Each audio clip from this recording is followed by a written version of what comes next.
వందల ఏళ్ల క్రితం అంటే దాదాపు 1848 సంవత్సరంలో కమ్యూనిస్టు ప్రణాళిక అనేటువంటి దాన్ని కార్ల్ మార్క్స్ తీసుకొచ్చింది.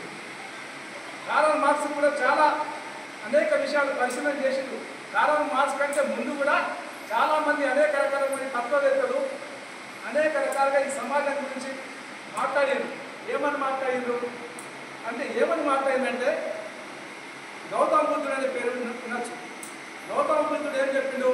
దురాశ దుఃఖానికి మూలము అన్నాడు. ఎందుకంటే నీకు ఎక్కువ దురాశ ఉందంటో దాంతో దుఃఖాలు వస్తాయండి. అట్లాగే మహాత్మా గాంధీ చెప్పిండు ఈ అస్పృశ్యత వల్ల అవస్థలు ఉన్నాయని చెప్పింది. కులాలు ఉండాల కానీ అస్పృశ్యత వల్ల అవస్థ ఉందని చెప్పిండు. కానీ కార్ల్ మార్క్స్ ఏం చెప్పిండు? కార్ల్ మార్క్స్ ఏం చెప్పిందంటే శ్రమ దోపిడీ లేనటువంటి వ్యవస్థ కావాలి. శ్రమ దోపిడీ లేని వ్యవస్థ అంటే శ్రమ దోపిడీ ఏంటంటే ఒక మనిషి ఇంకొక మనిషిని దోపిడీ చేయకుండా ఉండే వ్యవస్థ కావాలి. కష్టానికి తగ్గ ఫలితం రావాలి. కాబట్టి కష్టానికి తగ్గ ఫలితం రావాలంటే ఒక రైతు కానీ కార్మికులు కానీ లేకుంటే ఒక మేధావి కానీ శారీరక శ్రమ మానసిక శ్రమ చేస్తే దానికి తగ్గట్టు ఫలితం రావాలి. కానీ ఈ వ్యవస్థలో ఈ సమాజంలో అటువంటి రావడం లేదు. అందుకోసమే ఒక కార్మికుడు ఒక రైతు తను 8 గంటలు పని చేస్తే కేవలం 4 గంటల కూలి మాత్రం వస్తుంది. ఇంకొక 4 గంటల పని సంబంధించిన విలువను అక్కడ పెట్టుబడిదారుడు భూస్వామి కాజేస్తుండ్రు. కాబట్టి కార్మికులు మన కోసం చేసేది 4 గంటలు అయితే ఇంకొక 4 గంటలు అక్కడ యజమాని కోసం చేస్తుండ్రు. ఇది అదనపు శ్రమ. ఈ అదనపు శ్రమనే దోపిడీ అని చెప్పి కార్ల్ మార్క్స్ చెప్పింది.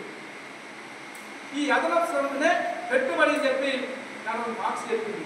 యావత్ ప్రపంచానికి పెట్టుబడి అనే ఒక గ్రంథాన్ని అందించింది. ఆ గ్రంథంతో పాటు అనేక రకాలైనటువంటి ఈ మార్క్సిస్ట్ ఫిలాసఫీ మార్క్సిస్ట్ సిద్ధాంతానికి సంబంధించినటువంటి పుస్తకాలను రచన చేసింది. మార్క్సిజం అంటే శ్రమ దోపిడీ లేకుండా ఉండడం. కాబట్టి ఈ మార్క్సిజంలో ప్రధాన అంశాలు ఏంటి? దీంట్లో ఆర్థిక శాస్త్రం ఉంటుంది, సామాజిక శాస్త్రం ఉంటుంది, గణాంక శాస్త్రం ఉంటుంది, జీవశాస్త్రం ఉంటుంది, అన్ని రకాల శాస్త్రాలు ఉంటాయి. శాస్త్రాలకే తల్లి లాంటిది తత్వశాస్త్రం. ఇవన్నీ మార్క్సిజంలో భాగం. కాబట్టి మార్క్సిజం అనేది చాలా గొప్ప సైద్ధాంతిక సిద్ధాంతం. సైన్స్ కంటే ఉన్నతమైంది. ఎందుకంటే ఇక్కడ మనమందరం గుర్తు చేసుకోవాలంటే మనకు ఏదైనా అనారోగ్యం వస్తే రోగం వస్తే మనం ఎక్కడికి వెళ్తాం? డాక్టర్ దగ్గరికి వెళ్తాం. అంటే ఒక వ్యవస్థలో ఒక సమాజంలో ఎవరికైనా అనారోగ్యం వస్తే రోగాలు వస్తే అందరూ పోయేది డాక్టర్ల దగ్గరికి.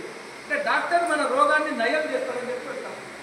కానీ ఈ సమాజంలో భారత సమాజంలో ఉన్నటువంటి అందరికీ రోగాలు వచ్చినాయి. డాక్టర్లతో పాటు అన్ని రకాలైనటువంటి వాటికి రోగాలు వచ్చినాయి. వీటిని మార్చేవాళ్ళు ఎవరు? కమ్యూనిస్టులు. మార్క్సిజం మార్చాలి, కమ్యూనిస్టులు మార్చాలి. కాబట్టి ఈ సమాజాన్ని మార్చవలసిన బాధ్యత మన మీద ఉంది. మార్క్సిజం మార్చాలి, కమ్యూనిస్టులు మార్చాలి. కాబట్టి ఈ సమాజాన్ని మార్చవలసిన బాధ్యత మన మీద ఉంది. ఎందుకు మన మీద ఉందంటే దొడ్డిగా మనం అర్థం చేసుకోవాల్సిన విషయం ఏంటంటే ఒక గర్భిణీ మహిళ మంచిగా సుఖవంతంగా ప్రసవం చెందాలంటే డెలివరీ కావాలంటే డాక్టర్లు మంత్రసాని అవసరం. ఇప్పుడంటే డాక్టర్లు గతంలో ఒక 20 సంవత్సరాల క్రితం గ్రామాలలో మంత్రసాని మాత్రమే చేసేది. అట్లాగే ఈ సమస్యలు లేనటువంటి ఒక సమాజం ఆవిర్భవించాలంటే దానికి కమ్యూనిస్టులే అవసరం. అందుకే కమ్యూనిస్టులు ఏ విధంగా ఉండాలా? భూమి అంటేనేమో ప్రజలు, భూమి అంటే ప్రజలు, కమ్యూనిస్టులు విత్తనాలు. విత్తనాలు అంటే భూమిలో విత్తనాలు ఎటువంటి వేయాలా? మంచి విత్తనాలు. మన కమ్యూనిస్టు పార్టీ అటువంటి విత్తనాలు వేస్తే మంచి మొక్కలు వస్తాయి. మంచి మొక్కలు వచ్చిన తర్వాత